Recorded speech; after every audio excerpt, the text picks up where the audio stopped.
Bismillahirrahmanirrahim. Assalamualaikum warahmatullahi wabarakatuh.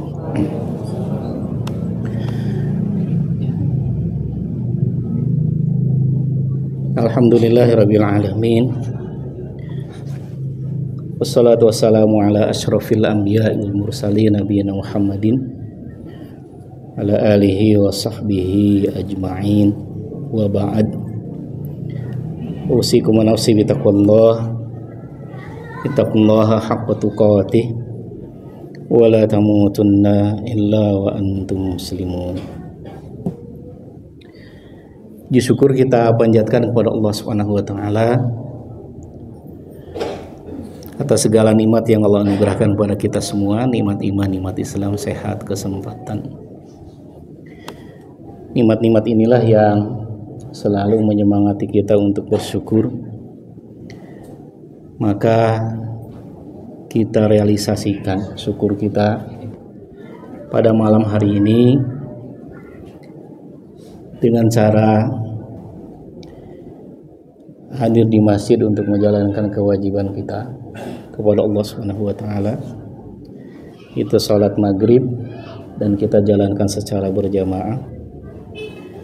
Dan insya Allah nanti akan kita jalankan salat isya. Mudah-mudahan ibadah yang kita jalankan ini selain menjadi bukti syukur kita harapkan menjadi ibadah yang makbulah, yang diterima di sisi Allah Subhanahu wa taala. Yang ganjaran dan pahalanya kita harapkan dapat meringankan langkah kita menuju surga Allah Subhanahu wa taala. Amin. Selanjutnya kita realisasikan juga syukur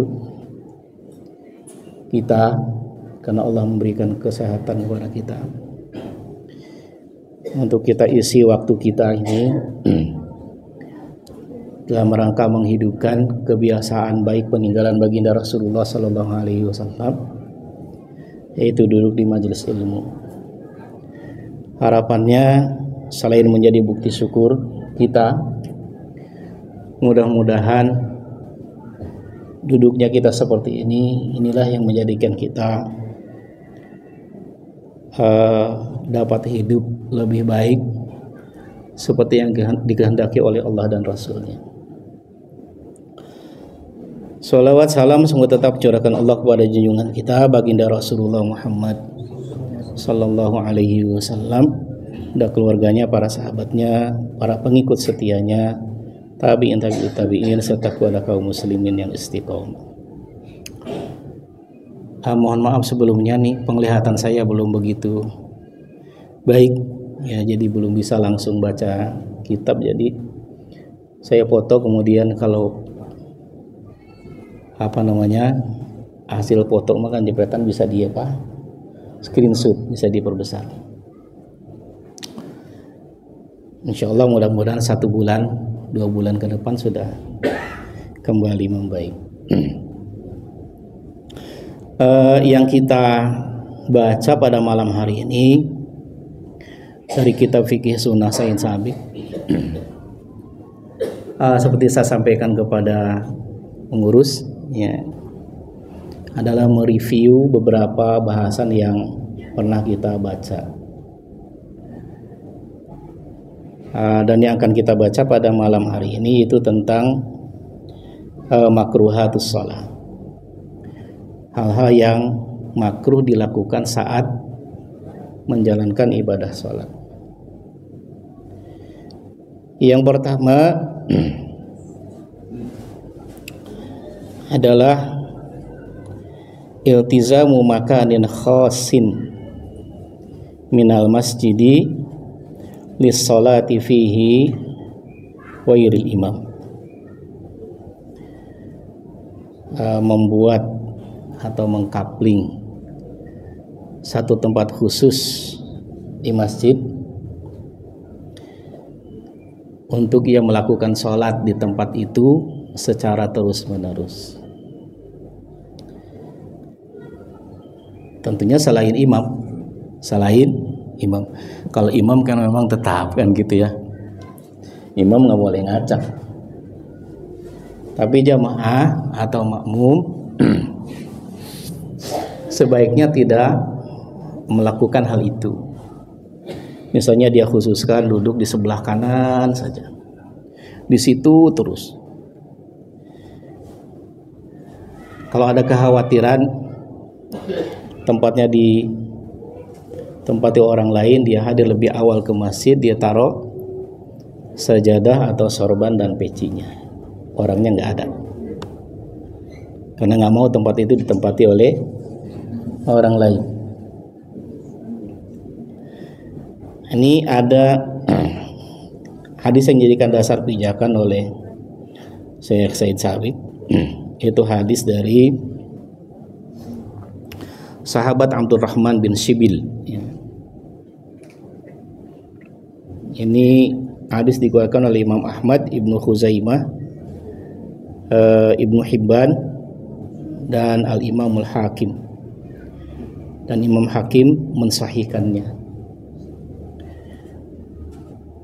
Disebutkan seperti ini: An Abdurrahman ibn Shiblin qala naha Rasulullah sallallahu alaihi wasallam an nuqratil ghurab wa iftirashi as-sabu'i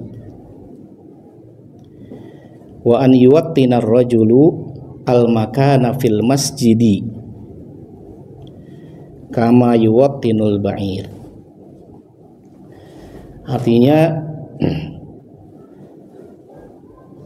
dari Abdurrahman bin Shibil, ia berkata,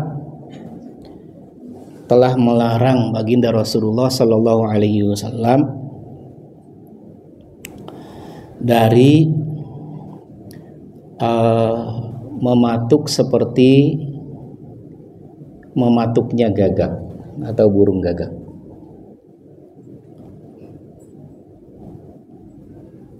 Dan dari membentangkan atau menghamparkan tangan seperti hewan buas. Ini seluruhnya dalam sholat. Ya, nanti saya jelaskan. Dan seseorang menjadikan tempat khusus di masjid seperti onta biasa melakukannya. Ini ada 3 hal dilarang oleh baginda Rasulullah SAW dilakukan oleh orang yang sholat, dan disebutkan pada hadis ini. Tentunya seluruhnya makruh untuk dilakukan, gitu ya. Hanya saja yang dijadikan poin oleh penulis kitab adalah tentang menjadikan tempat khusus untuk sholatnya di masjid. Yang pertama yang dilarang oleh baginda Rasul adalah mematuk seperti mematuknya burung gagak. Maksudnya ini adalah ketika sujud. Yang dimaksud sujud sebentar, sangat sebentar, sangat sejenak, gitu. Jadi sejatinya sujud itu memenuhi standar tumakninahnya. Nah, dulu pernah kita bahas, ini standar tumakninah itu kan adalah seukuran orang dalam satu gerakan itu berada dalam satu gerakan ketika ia membaca tasbih, 1 kali tasbih. Subhanallah. Itu. Nah, ini enggak terpenuhi sujudnya, hanya saja terlalu cepat. Baginda Rasul melarang itu. Kalau saya sering mengistilahkan itu seperti burung merpati dikasih dia pelet itu dikasih makanan itu. Dia begini. Gitu. Jadi sujud tidak boleh dilakukan seperti itu, kata baginda Rasul. Kemudian yang kedua, dan menghamparkan tangan, gitu, seperti yang biasa dilakukan oleh binatang buas. Binatang buas dimaksud itu seperti apa kira-kira? harimau, kemudian apalagi ya termasuk kalb, ya termasuk anjing, kategori binatang buas. Yang dimaksud juga adalah tentang sunnah meletakkan tangan ketika sujud. Karena ada hadis yang lain, kalau tidak salah dulu pernah kita baca hadis itu. Itu hadis dari sahabat Wa'il bin Hujrin radhiyallahu anhu. Hadis yang dikeluarkan oleh Imam Abu Dawud rahimahullah, sahih ya. Kemudian pada hadis itu disampaikan oleh sahabat Wa'il bin Hujrin radhiyallahu anhu, anna Nabiya sallallahu alaihi wasallam lamma sajada wada'a jabhatahu baina kaffaihi. Adalah baginda Nabi sallallahu alaihi wasallam ketika beliau sujud itu meletakkan apa? Keningnya di antara kedua telapak tangannya. Kemudian apa yang dilakukan oleh baginda Rasul? Wajafa an ibtaihi, dan merenggangkan tangannya itu dari kedua ibit ketiak. Ya. Artinya apa? Ngangkat tangan itu. Yang dimaksud dengan menghamparkan tangan seperti hewan buas itu begini. Nih, ininya nempel semua. Coba lihat ya bagaimana kalau, mohon maaf ya, kan sering kita melihat orang yang punya hewan, ya, semisal apa, anjing misalnya kan gitu. Kalau dia duduk kan begini tuh, ya. Jadi tangannya seluruhnya itu sampai ke mana ini? Apa ini, mirfak ya? Nah, itu menyentuh di tangan. Tidak seperti itu sunnah dalam sujud, tapi tangan itu terangkat. Kemudian apa? Sedikit merenggang dari kedua ketiak. Nah, kalau tidak salah dulu pernah saya sampaikan kepada kita, tidak boleh gulu. Jadi merenggangkan kedua tangan dari ketiak itu tidak boleh gulu. Gulu itu berlebihan.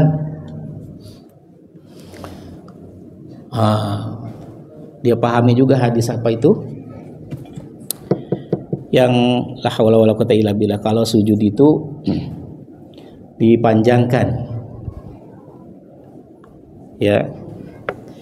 Kemudian ada hadis yang tadi, hadis Wa'il, jadi kalau sujud tangan direnggangkan. Akhirnya ketika ia sujud itu, mohon maaf ya, tengkurap sih enggak, ya tengkurap sih enggak, tapi karena masih ngangkat. Tapi tangannya begini, terus panjang sekali ke depan. Paling maksud dengan memanjangkan sujud di situ, wallahu alam bisawab, boleh jadi maksudnya adalah melamakan sujud. Artinya seperti tadi, sujud tidak terburu-buru, tapi dilamakan. Kemudian kedua tangan direnggangkan dari kedua ketiak itu juga tidak gulu, tidak sampai begini. Kalau sholat berjamaah kasihan orang. Ya, kalau dia duluan sujud itu kasihan yang belakangan, yang orang di sampingnya kan gitu. Dia mau sujud dia begini kan gitu. Mau sujud nggak bisa karena ada apa? Sikut. Mau masuk ke bawah begini. Nah, jadi tidak gulu. Yang penting sunnah itu dijalankan, tidak menghamparkan tangan itu seperti disebutkan pada hadis tadi, seperti kebiasaan binatang buas menghamparkannya. Kemudian tidak direnggangkan terlalu renggang. Sunnahnya ya diangkat, direnggangkan. Tapi sama dengan kayak kita bicara tentang meluruskan saf atau barisan, tidak boleh gulu. Ada standarnya, disebutkan dalam hadis. Bahkan dalam kalimat yang biasa disampaikan oleh para imam ketika mereka mau mengimami kan suka disebutkan hadu bainal manaqibi wal aqdam. Luruskan gitu ya, ratakan bahu dengan bahu, tumit dengan tumit. Yang penting bahu kita nempel ke bahu orang sebelah, kaki kita menempel ke kaki orang sebelah gitu. Jangan dipaksakan sampai ya, ini justru bukan sunnah kalau begini. Rapat begini. Orang mau ruku sampai susah kan gitu. Enggak gitu. Sama juga seperti tadi, sujud juga seperti itu. Nah, kemudian yang ketiganya wa an yuwattina ar-rajulul makana fil masjidi kama yuwattinu al-ba'iru. Itu tadi kaping tempat khusus. Dia di situ terus. Memang betul ya, ada riwayat-riwayat meskipun ya sebagian riwayatnya ada yang mengatakan bermasalah ya. Tentang keutamaan misalnya duduk di saf pertama kemudian sebelah kanan gitu.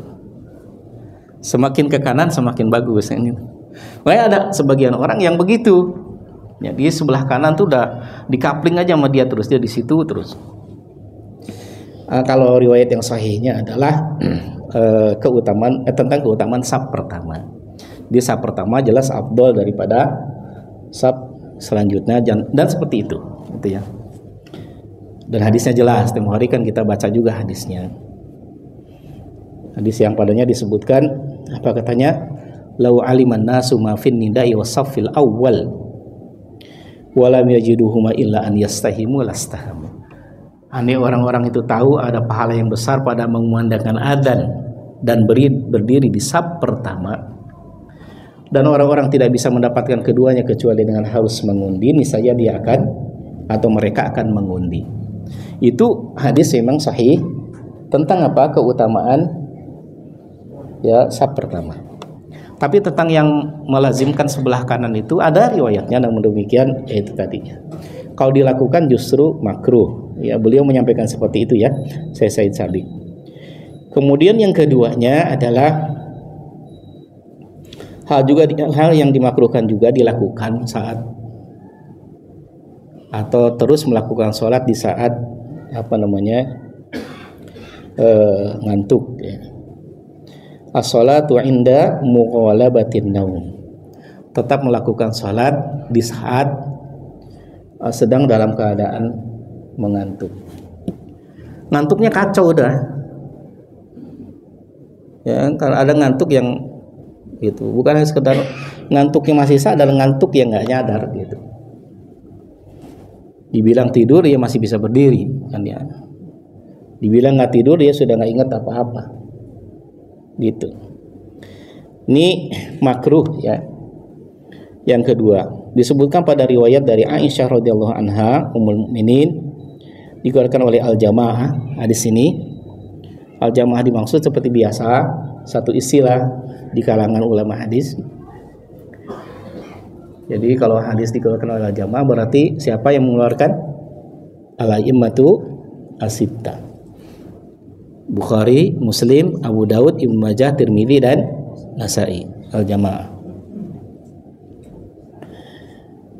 Pada hadis ini disebutkan begini. An Aisyah radhiyallahu anha anna Nabiy sallallahu alaihi wasallam qala. Dari Aisyah bahwasanya baginda Nabi sallallahu alaihi wasallam bersabda, "Idza na'isa ahadukum falyarkud." Apabila salah seorang dari kalian mengantuk, maka baiknya ia tidur. Ya, maksudnya mengantuk dalam keadaan sholat. Hatta yadhhaba anhun naum, sampai rasa kantuk itu hilang. Sampai rasa kantuk itu pergi. Fa innahu idza shalla wa huwa na'ish. Karena sesungguhnya ia apabila tetap sholat dalam keadaan ngantuk seperti itu, la'allahu yadhabu yastaghfiru fayasubba nafsahu. Ya, jangan-jangan ia berniat untuk beristighfar, alih-alih beristighfar justru dia malah mencaci dirinya sendiri. Maksudnya apa? Maksudnya ngomongnya udah nggak karu-karuan. Itu maksudnya beristighfar, tahu-tahu bukan kalimat istighfar yang keluar, justru malah mencaci atau menjelek-jelekan dirinya sendiri. Ini satu istilah ya, maksudnya sudah nggak bisa kontrol ya terhadap apa yang dia ucapkan terhadap apa yang dia baca, gitu. Kan boleh bisa jadi terjadi seperti itu, ya, karena sangat ngantuk baca Fatihah pun kan gitu, sampai ayat berapa dia lupa, nggak kelar kan gitu. Apalagi baca suratnya, mungkin lupa setelah itu gerakannya pula kan gitu. Daripada sholat seperti itu, maka lebih baik tinggalkan saja sholatnya, ya. Nah, kata baginda Nabi seperti diberitakan oleh Aisyah radhiyallahu anha, tidur aja dulu, gitu. Baru nanti sholat kembali, tentunya diulang, ya, setelah rasa kantuk itu hilang, setelah normal, setelah sadar kembali.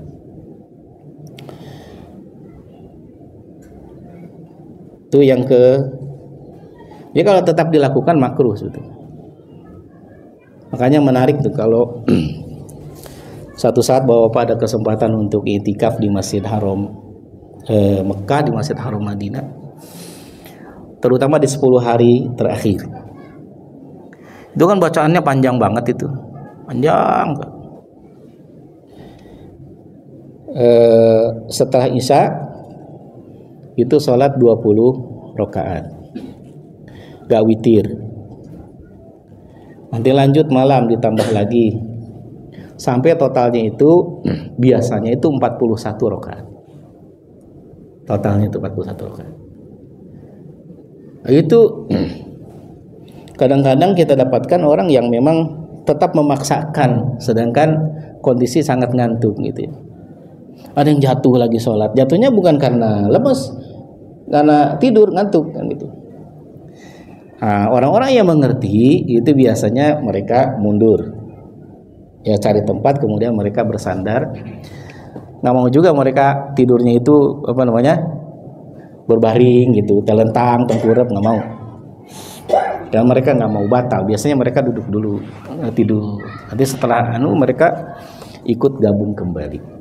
Karena di sesi yang kedua itu per rakaatnya itu 3 juz. Per malamnya 3 juz. Per malamnya 3 juz. Gitu, 3 juz dibagi sekian rakaat. Yang setelah Isya-nya itu 1 juz. Gitu.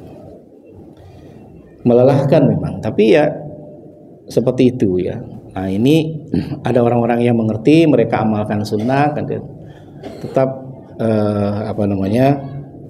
terus sholat. Bagi orang-orang yang mohon maaf dalam tanda petik kurang mengerti, memaksakan diri meskipun ngantuk. Nah, ini yang kedua. Kemudian yang ketiganya, para ibu-ibu yang dimuliakan Allah Subhanahu wa taala, as-shalatu ma'a mudafa'atil akhbatsain wa nahwihima mimma yusghilul qalba. Salat dalam keadaan menahan 2 hal yang buruk. 2 hal buruk itu maksudnya kebelet, nahan kebelet buang air besar atau kebelet buang air kecil.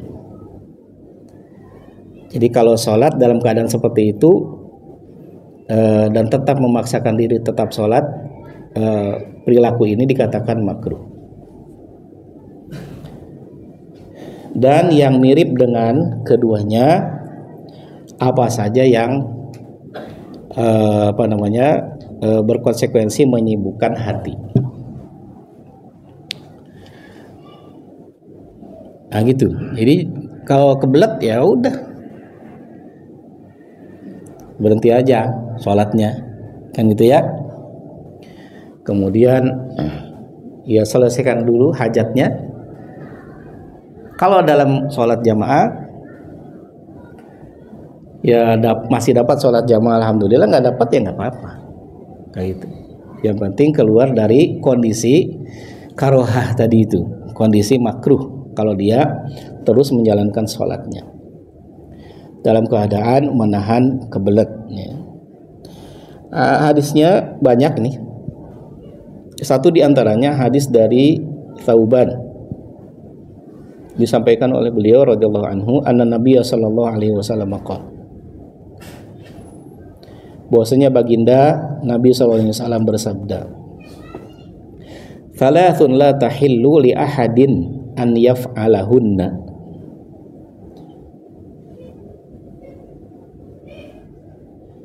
Ya, ada 3 perkara yang tidak boleh dilakukan oleh seseorang. Yang pertama, la ya'ummu rajulun qauman bid-du'a dunahum. Seseorang tidak boleh mengimami kaumnya apabila ia suka mengkhususkan dirinya saat berdoa untuk dirinya dan bukan untuk yang lain, gitu. Jadi kalau imam kan kalau doa sejatinya apa? Untuk dia dan untuk para jamaah. Dia enggak, untuk dirinya aja, yang lain enggak, gitu ya. Nah, ini makruh yang seperti ini. Sampai di dalam hadis disebutkan, langsung ke inti permasalahan, di akhir hadis disebutkan begini, wala yusalli wa huwa haqin hatta yastakhfif.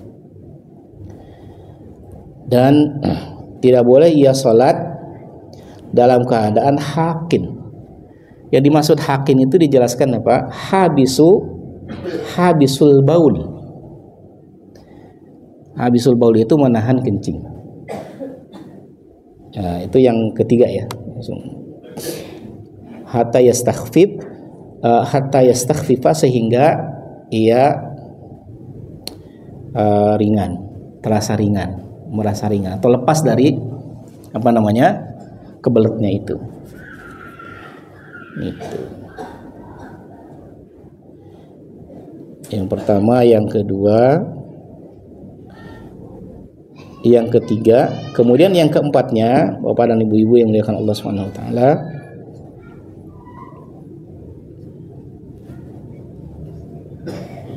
yang keempatnya adalah as-salatu bihadratit ta'am. Nah, ini udah sering disampaikan ya. Tetap melakukan sholat padahal makanan sudah disajikan. Jadi sholat di hadapan makanan, maksudnya sholat ketika makanan sudah disajikan. Nah, para istri jangan nakal juga, gitu ya. Pengen suaminya tetap di rumah, gitu kan. Dari tadi mah nggak disiapin makan, kan gitu ya. Pas mau adzan, 2 menit lagi mau adzan langsung disiapin. Pak silakan makan Pak. Gitu. Adzan dikumandangkan di masjid. Dan isya pula kan gitu ya. Orang yang tahu ilmunya itu, maka akan mendahulukan makan isya, makan asya, bukan isya. Makan asya itu makan di waktu malam itu, ya, maka disebut asya. Nggak gitu ya, kalau mau disajikan makan malam ya ntar aja pulang pulang sholat kan gitu ya, atau setelah sholat maghrib gitu, kalau orang itu, atau kalau suaminya pulang ke rumah gitu ya, baru siap makanan. Jangan digituin, kalau digituin makan ada makanan ya makan dulu ya. Kenapa? Karena ada hadisnya memang ya, hadis dari Aisyah radhiyallahu anha. Ini hadis dikeluarkan oleh Imam Ahmad, oleh Imam Muslim. Bahkan Imam Bukhari juga mengeluarkan hadis ini sebetulnya. Ya, Ana Aisyah radhiyallahu anha anna Nabiy sallallahu alaihi wasallam qala, "Idza wudi'al 'asya'u wa uqimatis shalah fabda'u bil 'asya'."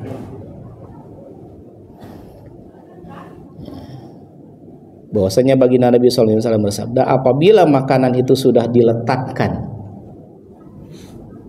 asya itu makan malam, sudah diletakkan. Ini maksudnya sudah diletakkan itu apa? Sudah disiapkan. Sudah disiapkan. Wa uqimatis shalah, dan pada saat yang sama salat diiqamatkan. Allahu Akbar, nah itu. Gimana ini? Makan apa? Salat, kan gitu, ya. Katanya apa baginda Rasul menyampaikan? Fabda'u bil asya. Maka dahulukanlah makan, gitu. Makan asa itu. Ini dalam mengamalkan ini perlu pemahaman yang merata memang seperti ini. Kalau orang mau mengamalkan. Karena kalau tidak nanti akan ada mispersepsi. Boleh jadi mispersepsi. Salah persepsi. Salah paham, gitu ya. Apalagi dilakukan oleh pengurus masjid. Kebetulan pintu dapurnya kelihatan dari luar kan gitu. Di Masjid Qomat dilihat dia mau makan yang itu. Nanti orang-orang bilang ini aduh pengurus masjid ini Abdul Butun ini. Gitu ya. Hamba perut. Sejatinya kan sholat dulu lah baru makan. Kenapa dia makan dulu baru sholat? Nah, justru sunnah mengajarkan apa? Makan dulu baru sholat. Gitu. Kan sering saya sampaikan kepada kita memang ada di dalam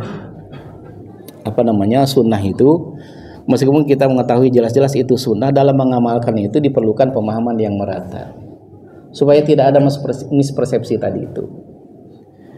Banyak yang sering saya contohkan kepada kita itu seperti sujud tilawah. Ya, jangan sujud tilawah, sujud sahwi pun seperti itu. Ya, saya pernah sholat di satu masjid, kemudian saya datang ke tempat itu jamaah, ya.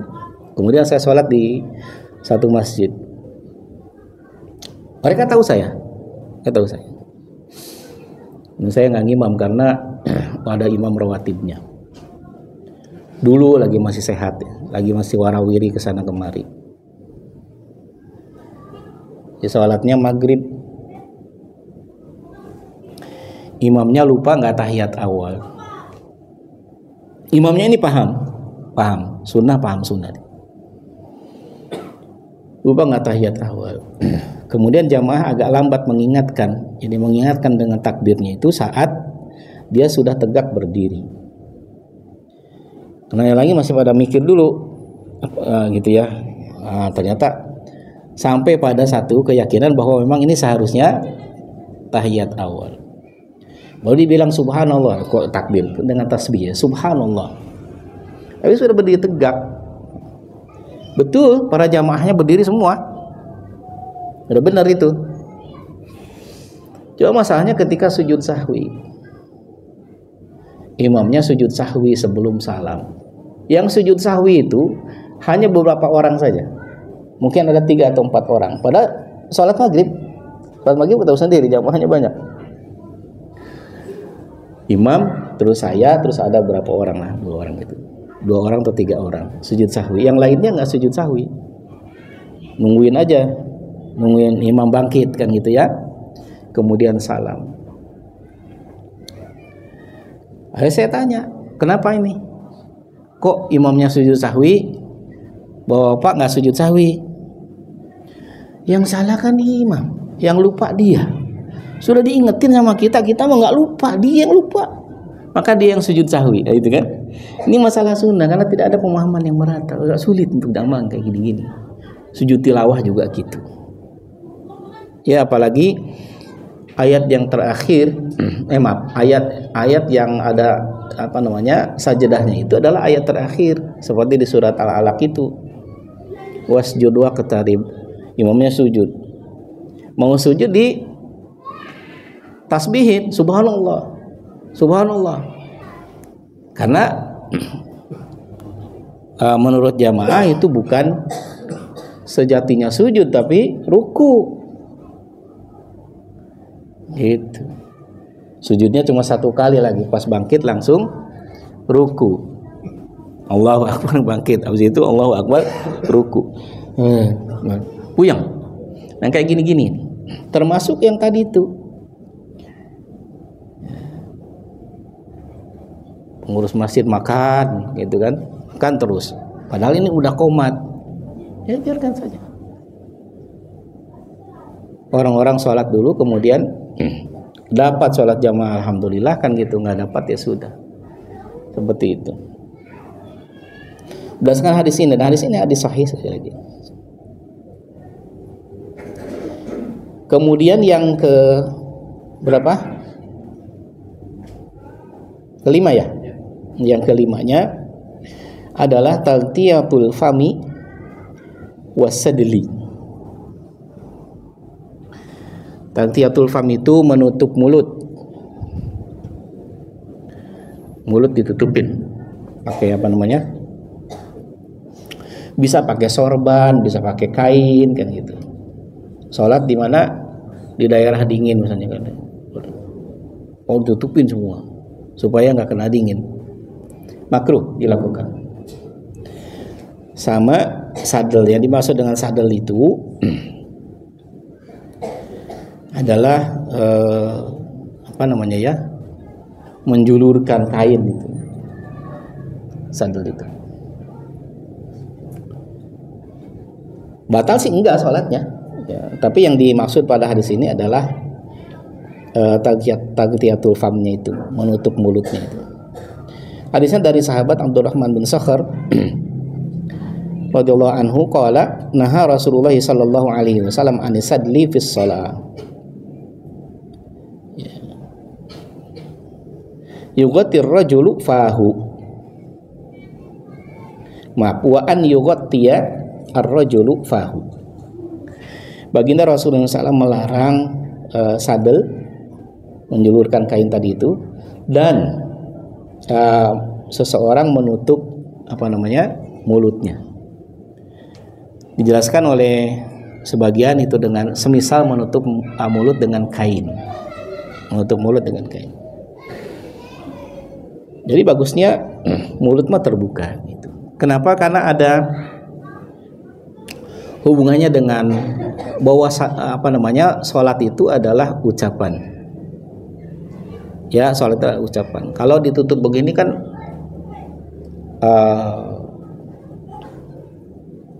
boleh jadi orang yang melihat itu gitu kan berprasangka bahwa orang ini mungkin tidak baca gitu. Karena kan kalau mengucapkan itu kan ada gerak bibirnya udah pasti. Sholat kan dalam definisinya sering saya sampaikan kepada kita apa? Aqwal wa af'al makhsusah muftatahatun bitakbir wa muhtatamatun bitaslim. Jadi ucapan dan gerakan yang khusus. Sejatinya mulut itu terbuka. Haram enggak? Ya, hanya makruh saja. Ada riwayat lain tapi satu saja cukup lah. Kemudian selanjutnya para ibu yang dimuliakan Allah Subhanahu wa taala, yang makruh dilakukan yang ke berapa? 6. Yang ke-6 adalah al-isyaratu bil yadaini indas salam. Berisyarat dengan kedua tangan saat salam. Semisal apa? Membuka kedua tangan ketika salam. Itu kan saat duduk tahiyat akhir kan kita meletakkan kedua tangan di mana? Telapak tangan di mana? Yang kiri di atas yang kiri, kalau yang kanan di atas yang kanan. Dengan kondisi apa? Seluruhnya menggenggam, kemudian apa? Dan melingkarkan jari tengah dengan ibu jari, berisyarat dengan jari telunjuk itu untuk yang kanan. Nah, ketika salam dibuka, Assalamualaikum. Assalamualaikum. Itu. Ya. Ada hadisnya dari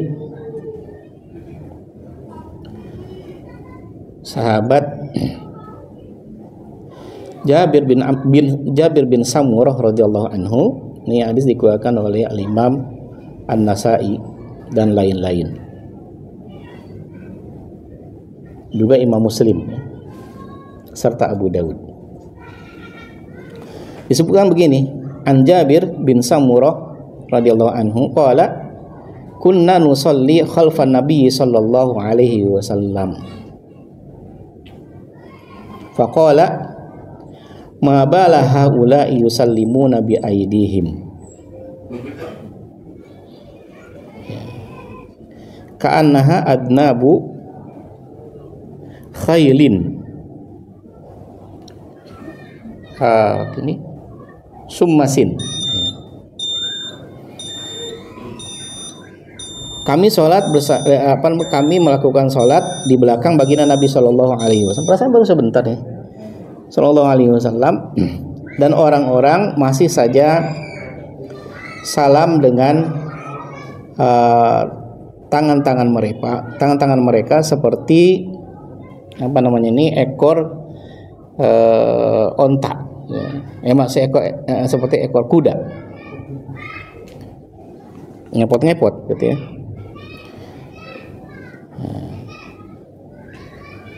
Innama yakfi ahadukum an yad'a yadahu